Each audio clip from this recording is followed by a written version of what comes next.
Criticise him all you want. Flavio Briatore is always good for a quote in Formula 1. I'm not saying all of his quotes are good, far from it. Don't worry, I criticise him. You guys know that if you watch this channel enough. But he's always out there making some interesting opinions. And I saw the headline here on our news service here on the F1 Chronicle, which I don't have the article for, unfortunately. The guy that makes the articles, produces them on the site, is away this week, unfortunately, at least for a little bit. So you're going to have to, bear with us while we go through that. I've just been away. I'm back now. But as soon as I get back, he goes away. The wonders of the school holidays in the UK and Australia lining up like the good old days, still connections between our countries despite being half a world away. But yeah, he's basically said that he's looking forward to Renault leaving Formula 1 as an engine supplier, which, I don't know, as one of the senior people at that organisation, doesn't sound great. But let's have a look what good old Flav has said about this. Flavio Briatore admits he is looking forward to waving goodbye to Renault's work engines at the end of the season.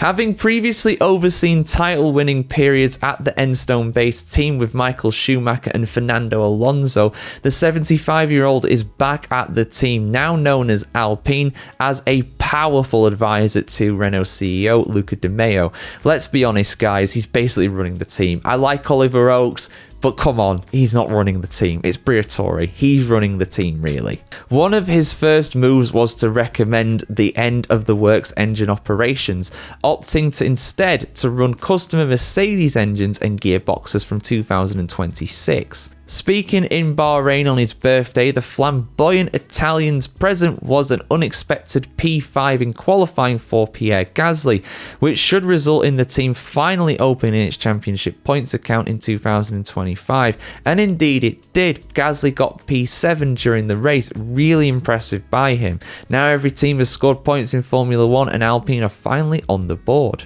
Without the engine deficit, we'd be on the front row, Briatore is quoted as saying by Automotor und Sport. Shut up, Flav. Front row, come on, no chance. After a dismal 2024, Alpine's car looked significantly better in winter testing, but then disappointed in Melbourne, Shanghai and Suzuka, but it did not disappoint in Bahrain. Another issue, he said, was that the engineers were constantly experimenting with ways to compensate for the engine deficit, such as running it too high in Las Vegas and blowing itself up. That does happen, unfortunately, when you push the boundaries. The experiments didn't work. Really, I never would have guessed that.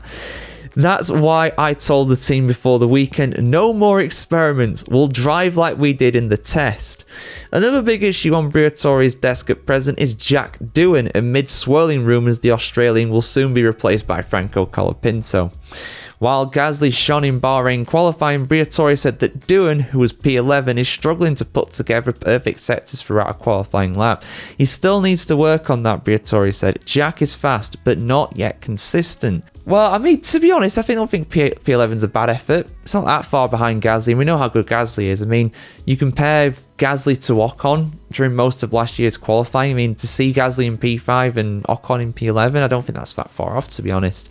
Why did Jack actually finish during the race? I know he didn't get any points, but where did he actually finish during the race? I think he was just outside the point. I seem to remember him getting about P11, actually, in the end. He was down in P14, actually, at the end. So, yeah, I mean, it's difficult, though. This is the thing, this is a car that didn't score any points at all before this weekend. So, there is some pace in it, clearly. I mean, we weren't saying that they were the slowest. It's just they weren't putting things together, unfortunately, for them at Alpine. But yeah, I mean, I've given my thoughts about Doohan. Go check out my Franco Colapinto and Jack Doohan videos if you want to see more of that. There's loads of them. There's plenty of them. You're not going to be lacking for ones like that to actually watch. But yeah, I mean, I get what he's saying.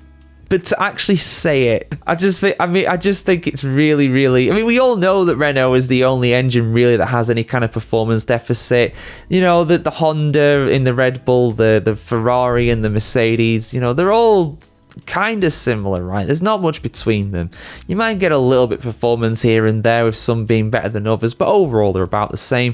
Renault really is the kind of the black sheep out of all them. They are the ones that really are off it in terms of the performance. So yeah, I can see what he's saying. I agree with him, but to actually say it about the organization you're working for, it's very Flav.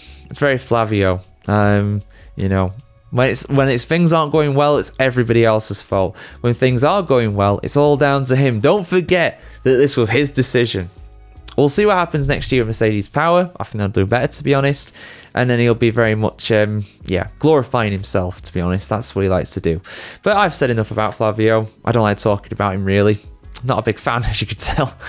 Your thoughts in the comments below, guys. Is this kind of a revival? Is this a spark for Alpine to very much get up the grid, get back to where they deserve? And where is that going to be? Where are they going to finish in the Constructors this season? Let us know in the comments below. Like, share, comment, subscribe as always, guys. You want to see more like this? And yeah, have a fantastic day ahead. See you very soon.